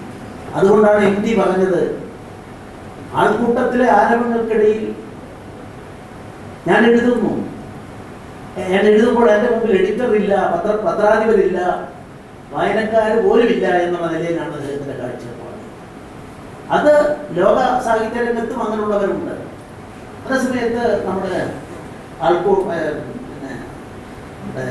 കുളനടയുള്ള ബെന്യാമിൻ എഴുതിയിട്ടുണ്ട്, എനിക്ക് എൻ്റെ റീഡിംഗ് റൂമിൽ, എൻ്റെ വായനാമുറിയിൽ എത്തി ആ സീറ്റിൽ ഇരുന്നെങ്കിലേ എടുത്തു വരുള്ളൂ അതൊക്കെ എഴുതുന്നു. ഇത് രണ്ട് ധാരകളാണ്. MT പറഞ്ഞത്, ഇദ്ദേഹം പറഞ്ഞത്. പക്ഷെ ഇത് രണ്ടും പരസ്പര പൂരകങ്ങളാണ്. ഒരു എഴുത്തുകാരൻ ഓരോന്നും കൈ കിട്ടുന്ന ഇന്ധനമാണ്. വർത്തമാനപത്രം വായിച്ച് ആ പത്രത്തിലെ വാർത്ത കാണുമ്പോൾ കിട്ടുന്ന 2 വാക്കുകളായിരിക്കാം, ഒരു സംഭവമായിരിക്കാം, ഒരുപക്ഷെ വലിയ കാവ്യമായി ഒക്കെ വരുന്നത്. അവിടെയെല്ലാം നമുക്ക് മാതൃകളെ കണ്ടെത്തേണ്ടി വരുമ്പോൾ 3 വ്യാഴവഘട്ടക്കാലമായി കൃഷ്ണപിള്ള സാർ നമ്മെ വിട്ട് പോയിട്ട്, പക്ഷെ ഇന്നും കത്തിച്ചിരിച്ചു നിൽക്കുന്ന ഒരു ഓർമ്മയായി നിങ്ങൾ പലർക്കും ശിഷ്യന്മാർക്കെല്ലാം ബോധ്യപ്പെടുന്നു. അതോടൊപ്പം ഈ ഫൗണ്ടേഷനെ സംബന്ധിച്ചിടത്തോളം അതൊരു വലിയ ഓർമ്മപ്പെടുത്തലായി മാറുകയാണ്. ഓർമ്മപ്പെടുത്തൽ കാലത്തെ അതിജീവിക്കേണ്ട ഒന്നാണ്. സാഹിത്യത്തിനും കലയ്ക്കും പലപ്പോഴും കാലത്തെ അതിജീവിക്കാൻ സാധിക്കും. ഗവർണർ പദവിയോ MP പദവിയോ രാഷ്ട്രീയത്തിൻ്റെ അധികാരത്തിൻ്റെതായിട്ടുള്ള അതൊരു ലഹരിയാണ്, അധികാരം ഒരു ലഹരിയാണ്. പക്ഷെ ഇതെല്ലാം ഉണ്ടായാലും ഈ അധികാരം ഒരു കാലം കഴിയുമ്പോൾ MP ആവും, ഗവർണർ ആവും. അന്നേരം നമ്മൾ പോകുമ്പം ഇപ്പം നമ്മുടെ എല്ലാ കല്യാണികളും കൊണ്ട് വന്നപ്പോൾ ഒരു പുസ്തകം ഒരാൾ കൊടുക്കുന്നത്, അപ്പോൾ ഞാൻ അതിന് വില കൊടുക്കണം. എൻ്റെ പേഴ്സില്ല. ഗവർണറുടെ ഏത് ചെലവ് വന്നാലും അങ്ങനെയാണ് സിസ്റ്റം. അപ്പോൾ ADC ആണ്. പക്ഷെ കുറച്ചുകൂടെ കഴിഞ്ഞാൽ, ഞാനിതെല്ലാം കഴിഞ്ഞാൽ ADC എന്നോടൊപ്പം ഉണ്ടാവുമോ? ഞാൻ എൻ്റെ പെട്ടിയും എടുത്ത് എയർപോർട്ടിലേക്കോ അല്ലെങ്കിൽ റെയിൽവേ സ്റ്റേഷനിലേക്കോ ബസ് സ്റ്റാൻഡിലേക്ക് പോകേണ്ടി വരും എന്നുള്ള തോന്നൽ ഓരോ രാഷ്ട്രീയ പ്രവർത്തകനും പൊതുപ്രവർത്തകനും ഉണ്ടാകണം എന്നുള്ളതാണ് എൻ്റെ ജീവിതമായിട്ട്. അവിടെയാണ് തിരുവനന്തപുരത്ത് കൃഷ്ണപിള്ള സാറിനെ കൊണ്ട ആളുകൾ സാധാരണക്കാർക്കിടയിലായിരുന്നു. കൃഷ്ണപിള്ള സാറിനെ തന്നെ ഒരു പ്രയോഗം കൃഷ്ണൻ നായർ സാറ് പറഞ്ഞതും, അദ്ദേഹം പോയി എങ്ങനെ അവിടെ പോയി വീട്ടിൽ പോയിട്ട് കുറച്ച് ദിവസം കഴിഞ്ഞപ്പോൾ കൃഷ്ണൻ നായർ സാറ് പോയിട്ട് അവിടെ നിന്നുകൊണ്ട് അദ്ദേഹത്തോട് അദ്ദേഹം ചിരിച്ചുകൊണ്ട് അതിനെയും സ്വീകരിച്ചത് അക്ഷരജ്ഞാനത്തിൻ്റെ കാര്യത്തിലാണ് ഏറ്റവും മോശമായ അഭിപ്രായം. ആ പുസ്തകത്തിൽ വായിച്ചു. അതാണ് മഹത്വം. തന്നെ അക്ഷരം അറിയാത്ത ആളെന്നുള്ള അർത്ഥത്തിൽ അദ്ദേഹത്തിൻ്റെ അവലോകനത്തിൽ മധു പുസ്തകത്തിൽ സാഹിത്യ പാരമ്പര്യം എഴുതിയ ആളെ തന്നെ വീട്ടിൽ ചെന്നിട്ട് കൃഷ്ണപിള്ള സാറിനോട് ചെന്നു ബഹുമാനത്തോടു കൂടി അദ്ദേഹം നിൽക്കുകയായിരുന്നു. അപ്പൊ ഇതൊക്കെയാണ് നമ്മുടെ രാഷ്ട്രീയക്കാരും പൊതുപ്രവർത്തകരും ആത്മീയ പ്രവർത്തകരും. എവിടെയും ശൈഥില്യങ്ങളാണ്. രാഷ്ട്രീയത്തിലൊക്കെ ഞാനും പറഞ്ഞതിനൊക്കെ രാഷ്ട്രീയത്തിൽ ഇറങ്ങിയ ഒരു 100 നൂറ്റാണ്ട് കാലം മുമ്പുള്ള വിദ്യാർത്ഥി ജീവിതം തൊട്ട് വരുമ്പോൾ തത്വശാസ്ത്രമായിരുന്നു. അങ്ങോട്ട് കൊടുക്കുന്നവരുടേതായിരുന്നു രാഷ്ട്രീയം. ജീവിതം അങ്ങോട്ട് കൊടുക്കുന്നു. വസ്തുവകൾ ഇപ്പൊ അദ്ദേഹത്തോട് സംസാരിച്ചത് നമ്മുടെ പള്ളികുന്നത്തെ കാര്യങ്ങളാണ്. വാസി അദ്ദേഹം നാടകത്തിന്റെ മേഖലയിൽ ഉണ്ടായിരുന്ന അദ്ദേഹത്തെ സംബന്ധിച്ച് നിങ്ങൾ ആ ഗ്രാമത്തിൽ പോയി ചോദിച്ചാൽ, ശൂരനാട് തൊട്ടടുത്തുള്ള ഗ്രാമത്തിൽ പോയി ചോദിച്ചാൽ, ആശയത്തിന് വേണ്ടി ഒരു മാറ്റത്തിന് വേണ്ടി അവരുടെ വസ്തുക്കളും ഭാഗങ്ങളും എല്ലാം എഴുതിയിട്ട് അണ്ടർഗ്രൗണ്ടും ആ ജീവിതങ്ങളുമാകുമ്പോൾ എന്ത് സംഭവിക്കും പാപിനെ ആർക്കും പറയാൻ സാധിക്കില്ല. അനന്തമായി ജയിലിൽ കിടക്കേണ്ടി വന്നേക്കാം, വെടിയേറ്റ് മരിക്കേണ്ടി വന്നേക്കാം. ആശയത്തിന് വേണ്ടിയുള്ള പോരാട്ടത്തിൽ, നാടിന് വേണ്ടിയുള്ള പോരാട്ടത്തിൽ തീച്ചുളയിൽ കെടുത്തിയാടുമ്പോൾ ഇതൊക്കെയായിരുന്നു ശരി. ഇന്നങ്ങനൊന്നുമല്ല. എല്ലാം കണക്ക് പറഞ്ഞു വാങ്ങുന്ന ഒരു തലമുറ.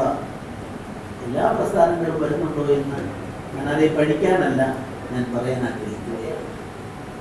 അപ്പം ഇതിനെ സംബന്ധിച്ചൊക്കെ നമ്മൾ ചിന്തിക്കുമ്പോഴാണ് ഞാൻ എൻ്റെ ഒരു വിനീതമായ അഭിപ്രായം കൂടി വെക്കാൻ ആഗ്രഹിക്കുന്നത്. താച്ചർ പ്രധാനമന്ത്രിയായിരുന്ന അവസരത്തിൽ 91 എനിക്കറിയില്ല, മോസ്കോ സന്ദർശിക്കാൻ പോയി. അവിടുത്തെ ബ്രിട്ടീഷ് പ്രധാനമന്ത്രി ഒരു നല്ല ശക്തിയുള്ള ഒരു ലേഡിയാണ്. അവിടെ ചെന്നപ്പം ഗോർബച്ചേവ് വളരെ വളരെ ദുഃഖിതനാണ്. ഞങ്ങളുടെ എൻ്റെ രാജ്യം തകരാൻ പോവുകയാണ്, ശിഥിലമാക്കാൻ പോവുകയാണ്, ഞാൻ ദുഃഖിതനാണെന്ന് അവർ പറഞ്ഞതായിട്ട് ചരിത്രം രേഖപ്പെടുത്തി. ആ സമയത്ത് താച്ചർ ഗോർബച്ചോവ് പറഞ്ഞ വാക്കുകൾ എഴുതിയിട്ടുണ്ട്. You go and see India. വ്യത്യസ്ത ഭാഷകൾ, വ്യത്യസ്ത മതങ്ങൾ, വ്യത്യസ്തമായ ജാതികൾ, ആചാര അനുഷ്ഠാനങ്ങൾ. പക്ഷെ ഇതിനിടയിൽ നമ്മുടെ രാജ്യം, ആ രാജ്യത്തെ സംബന്ധിച്ചിടത്തോളം നമ്മുടെ ജനങ്ങളുടെ ഇടയിൽ ഒരു ഏകതയുടെ ബീജമുണ്ട്. ആ ഏകതയുടെ ബീജത്തെ പരിപോഷിപ്പിക്കുമ്പോഴാണ് നമ്മുടെ ഭാരതവർഷം എന്ന സങ്കല്പം, അത് പറയാനുള്ള പലർക്കും പറയാനുണ്ടാവും. നമ്മുടെ ശക്തമായ ഒന്നാക്കി നമ്മുടെ മനസ്സിൽ കാണുന്നത്. അവിടെയാണ് നാടകാന്തം കവിത്വം നാടകത്തിൻ്റെ ലോകത്ത് കൃഷ്ണപിള്ള സാറിന് അപ്പുറം പറയാൻ ഇന്നും ഒരു നാമധേയമുണ്ടോ എന്ന് എനിക്കറിയില്ല. അദ്ദേഹത്തിൻ്റെ നാടകങ്ങൾ, അദ്ദേഹത്തിൻ്റെ കുട്ടികൾക്ക് വേണ്ടിയുള്ള പുസ്തകങ്ങൾ, അതിനൊക്കെ വലിയ ചിന്തകളാണത്. ഇത്രയും കുട്ടികൾക്ക് വേണ്ടിയിട്ടുള്ള ബാലസാഹിത്യം ഫോക്കസ്ഡ് ഓൺ ദാറ്റ് നാടിനെ മുന്നിൽ കണ്ടുകൊണ്ടാണ്. സാഹിത്യം വാസ്തവത്തിൽ കക്ഷിരാഷ്ട്രീയത്തിൻ്റെ രൂപം പേറുന്ന ഒന്നിൻ്റെ ചട്ടക്കൂട്ടിൽ നിൽക്കേണ്ടതല്ല എന്നുള്ള എൻ്റെ അഭിപ്രായം ഞാൻ ഒരിക്കൽ കൂടി ഇവിടെ പറഞ്ഞുകൊണ്ട്, നമ്മുടെ കേരളത്തിൽ ഏറെ കാര്യങ്ങൾ നമുക്ക് ചെയ്യാനും. ഞാൻ 2 ആഴ്ച മുമ്പ് മുരിങ്ങൂരിൽ ഒരു ക്ഷേത്രം, വിശ്വകർമ്മ സഭയുടെ ഒരു ക്ഷേത്രത്തിൻ്റെ പുനരുദ്ധാരണം തറക്കിൽക്കാനായിട്ട്, അപ്പോഴാണ് എൻ്റെ മനസ്സിലുള്ള ഒരു ലേഖനം, കേംബ്രിഡ്ജ് യൂണിവേഴ്സിറ്റിയെ ബേസ് ചെയ്തുകൊണ്ടൊരു ലേഖനം എനിക്കൊരാൾ അയച്ചു തന്നുണ്ടെന്ന്. അതിൽ ഞാൻ വായിച്ചപ്പോഴാണ് ഞാൻ അവിടെ തല മുമ്പിട്ട് എനിക്കൊരു സ്ഥലത്ത് പോകണമെന്ന് തോന്നി. അത് ഇരിങ്ങാലക്കുട റെയിൽവേ സ്റ്റേഷൻ നമുക്കറിയാം, 2 കിലോമീറ്റർ അപ്പുറത്ത് സംഗമഗ്രാമം മാധവാചാര്യൻ എന്ന് പറയാറുണ്ട്. 15-ാം നൂറ്റാണ്ടാണ്. ആ 15-ാം നൂറ്റാണ്ടിൽ നമ്മുടെ PI മാധവാചാര്യ, ഞാൻ മാധവാചാര്യ അറിയാവുന്ന ആളല്ല, SLC വരെ പഠിച്ചത്. അതിൽ ആ കേംബ്രിഡ്ജിലെ ഏറ്റവും ലേറ്റസ്റ്റായി ഇറങ്ങിയ ഒരു പുസ്തകത്തിൽ നമ്മളെ 17-ാം നൂറ്റാണ്ടാണല്ലോ മാത്തമാറ്റിക്സിൻ്റെ ഏറ്റവും ശക്തമായ അടിത്തറ ലോകത്തിൻ്റെ മുമ്പിലേക്ക് വന്ന കാലഘട്ടം. അതിൽ നിന്നാണല്ലോ നമ്മെ സംബന്ധിച്ചിടത്തോളം ന്യൂട്ടൻ്റെ തിയറി, അതുപോലെ തന്നെ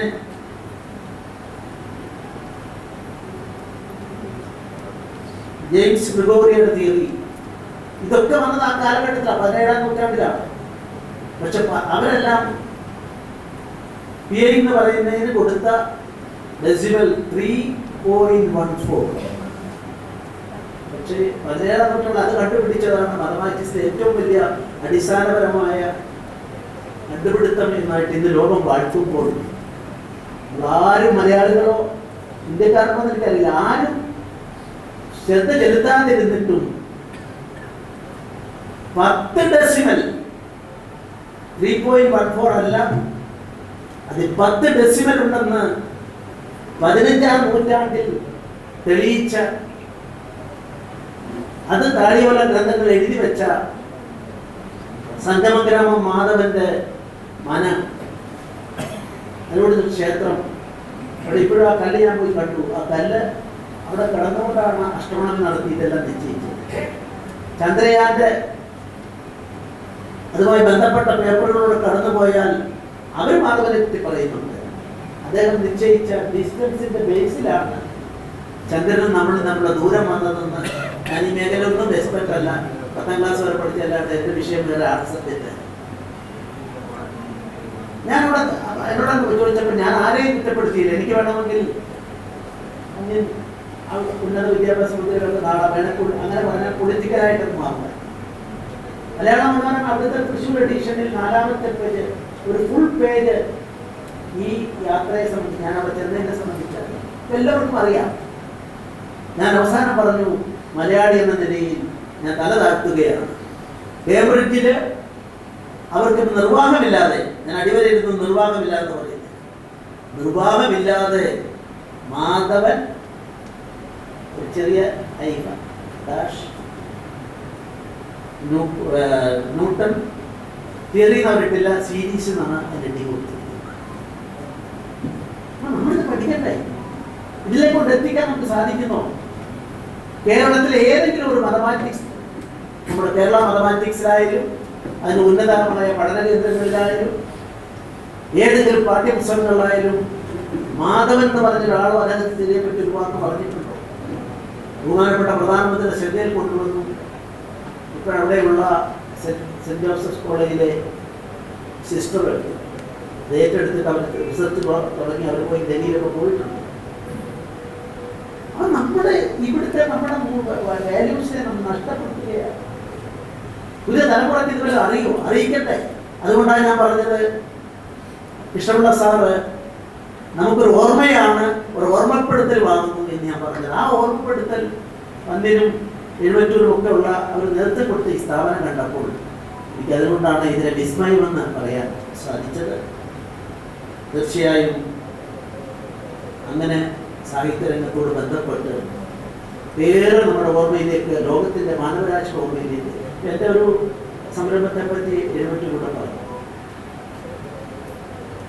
എനിക്ക് പറയാൻ സാധിക്കും, ഇന്ത്യയിലെ ഏറ്റവും വലിയ 1007 എണ്ണം ഇപ്പോഴ് ഉണ്ടായിരിക്കുന്നു. അതിന് നമ്മൾ നമ്മുടേതായ ഒരു തോതിലൂടെ നോക്കുമ്പോൾ ജനങ്ങളാണ് സുപ്രീം. ഞാൻ ഗ്രാമയാത്ര നടത്തി പോകുമ്പോൾ ഒരു പണ്ഡിതൻ എന്നെ വിളിച്ചു സംസ്കൃതത്തിൻ്റെ. അയാൾ പറഞ്ഞു, ഇവിടെ നമ്മെ സംബന്ധിച്ചിടത്തോളം ഈ വൃക്ഷകലയെപ്പറ്റി അദ്ദേഹം എനിക്ക് പറഞ്ഞതാണ്. എനിക്ക് അറിയില്ല, സംസ്കൃതം അറിയില്ല, ഇത് അങ്ങാടി വരുന്ന പച്ചവെന്ന് അറിയില്ല. അദ്ദേഹം പറഞ്ഞു, അവിടെ ശ്ലോകം പറഞ്ഞു. ഞാനപ്പോൾ അവിടെ എന്ത് ചെയ്തു, എൻ്റെതായി ഒന്നുമില്ല ബുക്കിൽ, പക്ഷേ അതെല്ലാം ചേർത്തൊരു ലേബൻ്റെ വ്യൂവിൽ അത് കൊണ്ടുവന്നു. ഇപ്പോഴെ 3 യൂണിവേഴ്സിറ്റികളിൽ അതിനെപ്പറ്റിയുള്ള റിസർച്ച് തുടങ്ങിയിരിക്കുക. ജപ്പാൻ ബോൺസായി ജപ്പാൻ്റെതാണ്, അല്ലെന്ന് പറഞ്ഞ ആരെങ്കിലും ഉണ്ട്. വാമന വൃക്ഷകല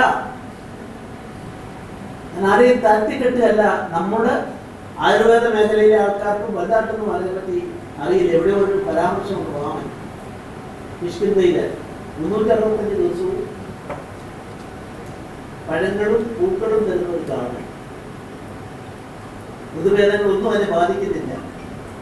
അതിനുവേണ്ടി അത് ചെറുതാണ്. അതുകൊണ്ട് വാമൻ ചെറുതാണല്ലോ, വാമനുള്ള പേര് കൊടുത്തിരിക്കുന്നത്. ഇതറിഞ്ഞപ്പോഴാണ് നമ്മൾ അതിൻ്റെ പ്രത്യേകത അറിയുന്നത്. ഞാനിതൊരു എഴുതി പ്രൈം മിനിസ്റ്റർക്ക് ഒരു കോപ്പി കൊടുത്തപ്പോൾ അദ്ദേഹം പിന്നെ വായിച്ച ശേഷം 5 കോപ്പി വേണമെന്ന് പറഞ്ഞ് ഞാൻ അയച്ചു കൊടുത്തു. ഇതല്ലാതെ പബ്ലിക് കോൺടാക്റ്റിൽ എവിടെയും വന്നിട്ടില്ല.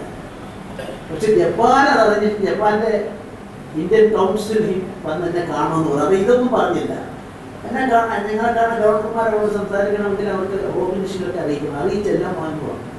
അതെങ്ങനെ സംസാരിച്ചുകൊണ്ടിരിക്കുന്ന കൂട്ടത്തിൽ ഞാനൊരു തൊഴിലുള്ളവരാണല്ലോ, അപ്പോൾ എനിക്ക് പോട്ടെ, ഇദ്ദേഹം ഇങ്ങനെ പറഞ്ഞത് എന്താ. അപ്പം ഞാൻ ഒരു അക്ഷരം ഇതിനെപ്പറ്റി പറഞ്ഞു. അവസാനം അത് അവർ പറഞ്ഞു, നമുക്കിവിടെ ഒരു ബോൺസായിയുടെ വർക്ക്ഷോപ്പ് നടത്തണം, ഇവിടെ വെച്ചിട്ട് നടത്തിയാൽ ഞങ്ങൾ സഹകരിക്കാൻ തയ്യാറാണ്. അപ്പോൾ എനിക്ക് രോഗം പിടിക്കും. ഞാൻ പറഞ്ഞത് സപ്ലിമെൻ്ററിയാണ്, ഒരിക്കലും ജപ്പാനെ താഴ്ത്തിക്കെട്ടാനല്ല. ജപ്പാൻ്റെ ആ ഒറിജിൻ എന്ന് പറയുന്ന തിയറി 5000 കൊല്ലം മുമ്പ് നമ്മുടെ നാട്ടിലുണ്ടെന്ന് വരുമ്പോൾ അതുണ്ടാക്കുന്ന പ്രത്യാഘാതം ഞാൻ പറയുന്നില്ല, ആഘാതങ്ങൾ, ചലനങ്ങൾ, ഈ ചലനങ്ങളാണ് ഭാരതത്തിൻ്റെ ആത്മാവ് ഉൾക്കൊള്ളുന്നതെന്ന് ഞാൻ വിശ്വസിക്കുകയാണ്.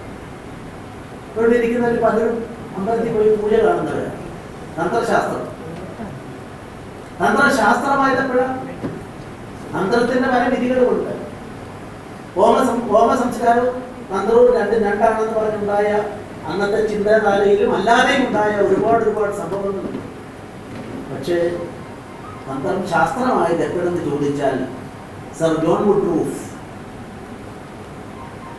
120 കൊല്ലം മുമ്പ് സുപ്രീം കോടതി, ഇന്നത്തെ സുപ്രീം കോടതിയായ ബോംബെ ഹൈക്കോടതി കൽക്കട്ട ഹൈക്കോടതിയിലെ ആക്ടിംഗ് ചീഫ് ജസ്റ്റിസ് ആയി. അദ്ദേഹം വന്നു. അദ്ദേഹം ഒരു നിമിത്തമുണ്ടായ ഒരു കേസ് കേട്ടപ്പോഴാണ് അദ്ദേഹത്തിന് മനസ്സിലായത്. അന്ന് മുതൽ അദ്ദേഹം സംസ്കൃതമൊക്കെ പഠിക്കാൻ ശ്രമിച്ചു. അപ്പോൾ കണ്ഠശുദ്ധി വരണമെങ്കിൽ അദ്ദേഹത്തോട് പറഞ്ഞു, നിങ്ങൾ ഈ വെട്ടിലൊക്കെ കിടക്കരുത്. അതുകൊണ്ട് അദ്ദേഹം ജീവിതത്തിൽ ഉടനീളം അദ്ദേഹം നിലത്ത് കിടന്നാണ്, ഒരു വായ വെച്ച് നിലത്ത് കിടക്കും, പഠിക്കും. കൊണാർക്ക് ടെമ്പിളിലൊക്കെ പോയി അദ്ദേഹം നിൽക്കുന്ന ചിത്രമുണ്ട്. ആർക്കറിയാം? 2 വർഷം ഞാൻ മറ്റൊരു സംസ്ഥാനത്തെ ഗവർണറായിരിക്കുമ്പോൾ തൃശ്ശൂരിലെ തന്ത്രിമാരുടെ സമ്മേളനം ഞാൻ ഉദ്ഘാടനം ചെയ്തു. അപ്പോൾ ഞാൻ ചോദിച്ചു, ആരെങ്കിലും നിങ്ങൾ കേട്ടിട്ടുണ്ടോ സർ ജോൺ വുഡ്രൂഫിനെ പറ്റി? എന്നിട്ട് ഒന്ന് കൈവെക്കാൻ പറഞ്ഞു. ഒരാളും ഉണ്ടായിരുന്നില്ല. നമ്മുടെ അമൂല്യമായ നിധികളെ തേടിയുള്ള വാട്ട് ഈസ് ലൈഫ്, ജീവനം ഒരു യാത്രയാണ്. ഏത് മറുപടി നോക്കിക്കോളൂ. ആ അനന്തമായ യാത്രയിൽ, അതുകൊണ്ടാണ് ഗാന്ധിജിയൊക്കെ പറഞ്ഞത് എൻ്റെ സത്യാന്വേഷണ പരീക്ഷണം എന്ന് കഥകളെന്ന് അതിനെ വിളിക്കാനിടയായിട്ടുള്ളത്. ഈ അന്വേഷണത്തിൻ്റെതായിട്ടുള്ള ത്വരയിലേക്ക് കൃഷ്ണപിള്ള സാർ ജീവിതം ഒന്നിനു വേണ്ടി സമർപ്പിച്ച, അത് പ്രായോഗിക രംഗത്തും അതിൽ വിജയിച്ച ഒരാളാണ്. നമ്മുടെ ഇന്നത്തെ ഈ വിവാദങ്ങളെല്ലാം കാണുമ്പോൾ താക്കോൽ വഴിയിലൂടെ സദാചാരം തേടിയുള്ള യാത്രകളാണോ വേണ്ടത്, വേണ്ടെന്നല്ല ഞാൻ പറയുന്നത്. അതിനപ്പുറത്ത് ഇത്തരം കാര്യങ്ങളിലേക്ക് എത്താൻ നമുക്ക് സാധിക്കേണ്ടതല്ലേ? പ്രാദേശികവും ദേശീയവും അന്തർദേശീയമായ വിഷയങ്ങൾ ഒരേപോലെ കൈകാര്യം ചെയ്തുകൊണ്ട് സാഹിത്യത്തിന് ആ തൻ്റെ ബന്ധാവ് വെട്ടിത്തെളിച്ച ഒരാളായി കൃഷ്ണപിള്ള സാറിനെ നമുക്ക് കാണാൻ സാധിക്കും. ഉസ്താദ് ബിസ്മില്ല ഖാൻ ഷഹനായി ആയിരുന്നു അദ്ദേഹത്തിൻ്റെ. അദ്ദേഹം അർത്ഥപട്ടിണിക്കാരനായിരുന്നു. ഇതിലെ കുലപതിയായി നിൽക്കുമ്പോഴും കത്തിച്ചൊലിച്ച് യുവത്വമുള്ളപ്പോഴും ജീവിക്കാൻ വേണ്ടാത്ത വരുമാനമില്ല. അപ്പോഴാണ് അമേരിക്കയിലെ നമ്മുടെ ഇന്ത്യക്കാരായ ആളുകളെല്ലാം ചേർന്ന് മ്യൂസിക് അക്കാദമി നടത്തുന്നത്. എൻ്റെ വൈസ് ചാൻസലറായി വരണം. അറിയാമല്ലോ, ന്യൂയോർക്കിലാവുമ്പം സാമ്പത്തികമായിട്ട് എവിടെ എത്തും എന്ന് നമുക്ക് എല്ലാവർക്കും ഊഹിക്കാൻ സാധിക്കും.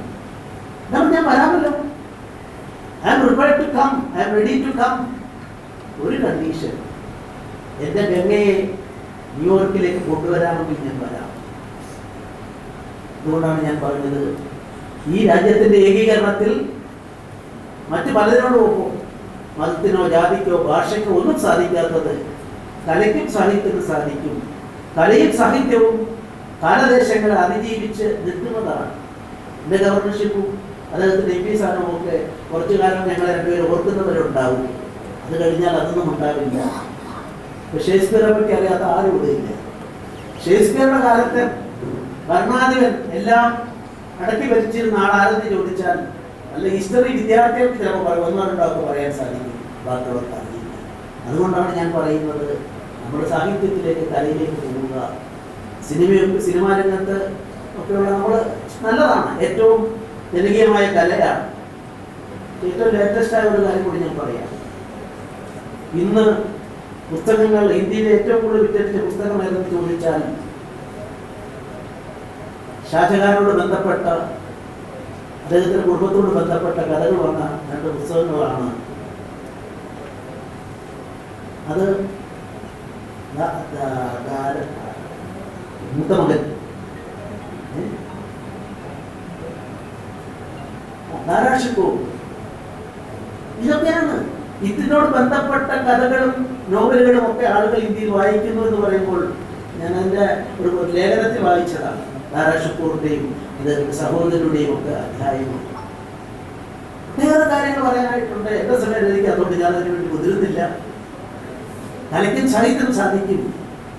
ഇപ്പോൾ സിനിമാ രംഗം കേരളത്തിൽ ശരിയാണ്, നമ്മളെ എല്ലാവരും ഇഷ്ടപ്പെടുന്ന ഒട്ടേറെ നായകന്മാർ, നമ്മുടെ എല്ലാ മനസ്സിലുള്ള സിനിമാക്കാരെ പറ്റി പറയാൻ കഴിയും. സൗത്ത് ഇന്ത്യയിലെ 2-3 സ്റ്റേറ്റ് സാധിക്കും. ഹിന്ദിയിൽ നിങ്ങളൊന്ന് അമിതാഭ് ബച്ചൻ, ഷാറൂഖ് ഖാനും ഒക്കെ ഉള്ള ഒരു തലമുറ. അതിനുശേഷമുള്ള തലമുറയിലെ ഒരാളെയെങ്കിലും ഇപ്പോൾ നടന്മാര് അവർ ചില 8 ഇന്ത്യ സംസ്ഥാനങ്ങളുണ്ടായി മെയിനായിട്ട് ഹിന്ദി കൈകാര്യം ചെയ്യുന്നത്. ആ 8 സംസ്ഥാനങ്ങളിലെയും ജനമനസ്സുകളിൽ നായകനായി നിൽക്കുന്ന ഒരു ഹിന്ദി സിനിമാ രംഗത്തെ നടനെ പറയാൻ സാധിക്കും. മുംബൈയെ അടിസ്ഥാനപ്പെടുത്തിക്കൊണ്ടുള്ള കഥകളെല്ലാം പരാജയമാവുമ്പോൾ ഇപ്പോൾ ഗ്രാമാന്തരങ്ങളിൽ പോകണമെന്ന് ഇന്ത്യൻ സിനിമ ഉൾക്കടമായി ആഗ്രഹിക്കുന്ന ഒരു കാലഘട്ടമാണ്. ഇവിടെയൊക്കെ സുബ്ബലക്ഷ്മി ഈ രാജ്യം കണ്ട ഏറ്റവും വലിയ സിനിമാ രംഗത്തെ നായികയായി നിന്ന ശേഷമാണ് അവരിൽ അന്തർലീനമായ സർഗശക്തി കവിത നമ്മുടെ കർണാടക മ്യൂസിക്കിലേക്ക് വന്ന് കീഴടക്കാത്ത റാണിയായി മാറിയത്. അവർ പഠിച്ചത് സൗത്ത് ഇന്ത്യൻ മ്യൂസിക്കാണ്. പക്ഷെ അവരെ അതോടൊപ്പം തന്നെ ഹിന്ദുസ്ഥാൻ മ്യൂസിക്കിലെ ഷഹനായിലെ ഉസ്താദ് ബിസ്മില്ല ഖാൻ കഴിഞ്ഞാൽ ഏറ്റവും വലിയ ആ മേഖലയിലെ സംഗീതജ്ഞയായി മാറിയെന്നുള്ളത് ചക്രവർത്തി. എന്നാൽ Vasanthakumari, Rudraveena is originally from Bengal. ആ രുദ്രവീണ അവരുടെ ഈ സംഗീതത്തോടൊപ്പം ഉണ്ടായിരുന്നില്ലേ? 47 ഇന്ത്യ വിഭജിച്ചപ്പോൾ പോയ, ഇന്ത്യയിൽ നിന്ന് കറാച്ചിയിലേക്കും ലാഹോറിലേക്കും പോയ അംജദ് അലി ഖാനെ പോലുള്ള ആളുകളെല്ലാം why they return to India within 2 or 3 years. ഇതൊക്കെ പഠിക്കേണ്ട വിഷയങ്ങളാണ്. ഇതൊന്നും പഠിക്കാനും പഠിപ്പിക്കാനും കഴിയാത്ത വരുമ്പോൾ ഒരു രാജ്യത്തിൻ്റെ ഏകീകരണത്തിൽ ഏറ്റവും വലിയ ശക്തമാകാവുന്ന ഘടകം കലയും സാഹിത്യവുമാണ്. ആ രംഗത്ത് ഇങ്ങനെ വ്യവസ്ഥാപിതമായി നല്ല നിലയിലൊരു സ്ഥാപനം വന്നതിൽ ഇതിൻ്റെ ആഴവും പരപ്പും എനിക്ക് മനസ്സിലാക്കാൻ സാധിച്ചത് ഇന്നലെ ഇന്നുമായിട്ടാണ്. ഞാൻ നിങ്ങളെല്ലാം അഭിനന്ദിക്കുന്നു, ഇത് സംഘാടകരെ അഭിനന്ദിക്കുന്നു. ഔപചാരികമായി ഈ കലോത്സവം ഉദ്ഘാടനം ചെയ്തതായി നിങ്ങളെല്ലാം അറിയിച്ചുകൊള്ളുന്നു. അതോടൊപ്പം തന്നെ 3 പുസ്തകങ്ങൾ പ്രകാശിപ്പിക്കുന്നതിനെ കുറിച്ച് ഇവിടെ എഴുമറ്റൂർ പറയുകയുണ്ടായി. എൻ കൃഷ്ണപിള്ളയുടെ സ്ത്രീ കഥാപാത്രങ്ങൾ, മൺമറഞ്ഞ മഹാരഥം, എഴുമറ്റൂരിൻ്റെ അവതാരിക 2ാം ഭാഗം, ആ പുസ്തകങ്ങളുടെ പ്രകാശന ക്രമവും നിർവഹിച്ചതായി നിങ്ങളുടെ എല്ലാം അനുമതിയോടെ ഞാൻ അറിയിച്ചു കൊടുക്കുന്നു.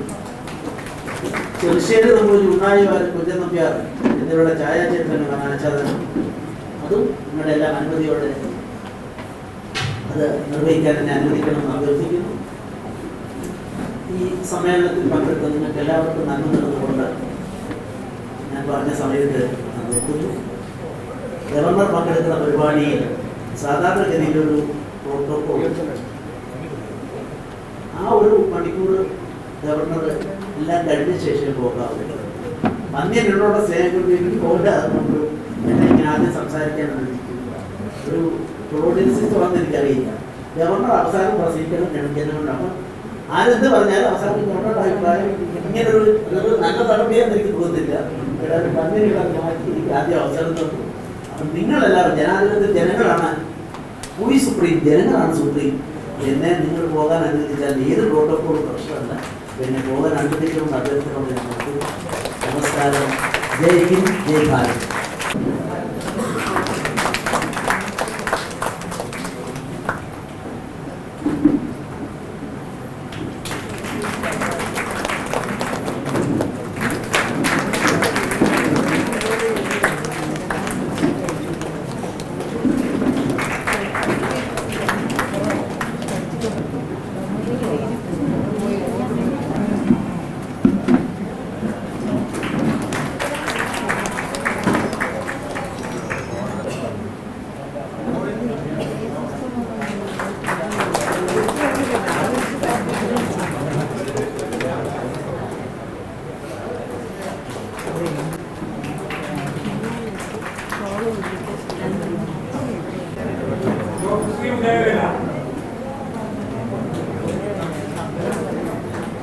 डॉक्टर टोजी और श्रीमती दीक्षणा, श्रीमती विद्या,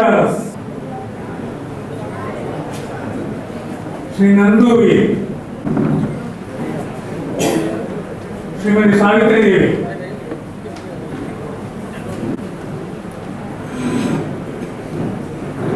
श्रीमती लतिका भाई,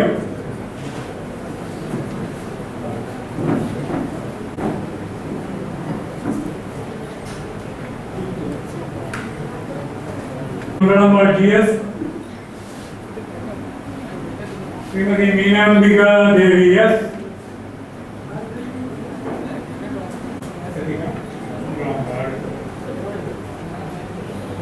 देवी S, श्रीमती प्रीति अम्मा,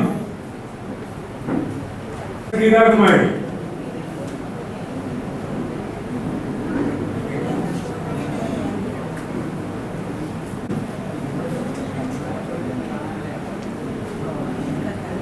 Geeta Kumari,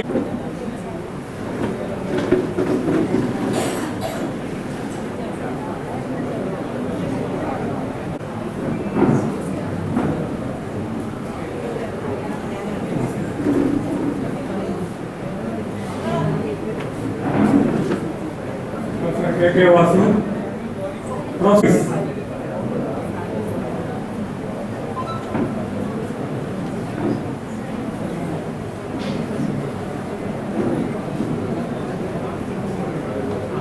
Shri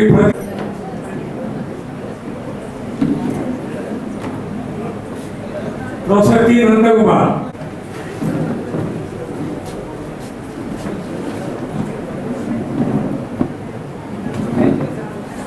Shri America,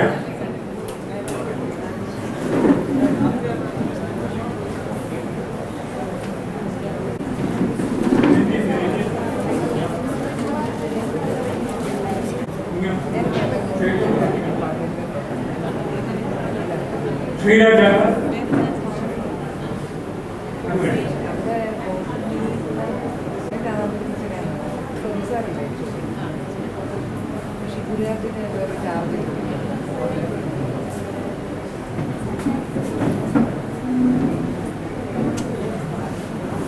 Sreeji Shri M K Sreedharan,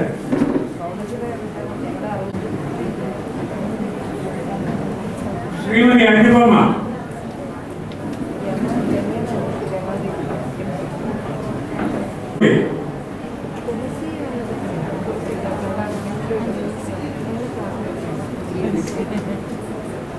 Shrimati Anupama Sreedharan,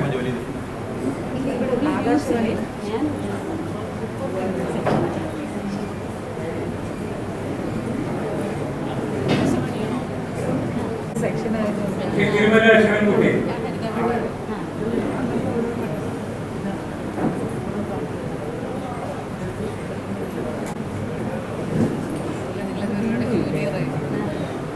Shri P Rajendrakumar,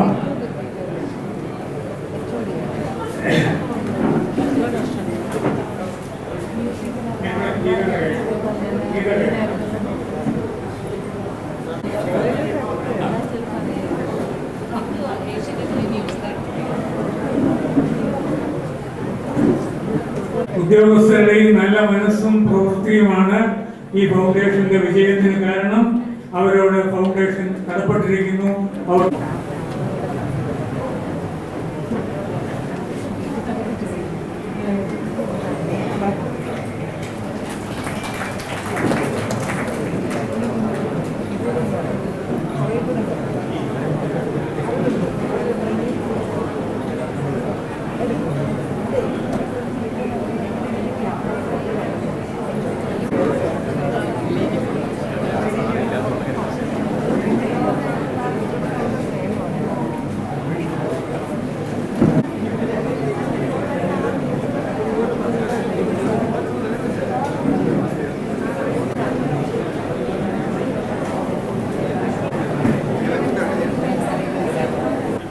जनगण मन अधिनायक जय हे भारत भाग्य विधाता। पंजाब सिंध गुजरात मराठा द्राविड़ उत्कल बंगा, विंध्य हिमाचल यमुना गंगा उज्जल जलधि तरंगा। तव शुभ नामे जागे, तव शुभ आशीष मांगे, गाहे तव जय गाथा। जन गण मंगल दायक जय हे भारत भाग्य विधाता। जय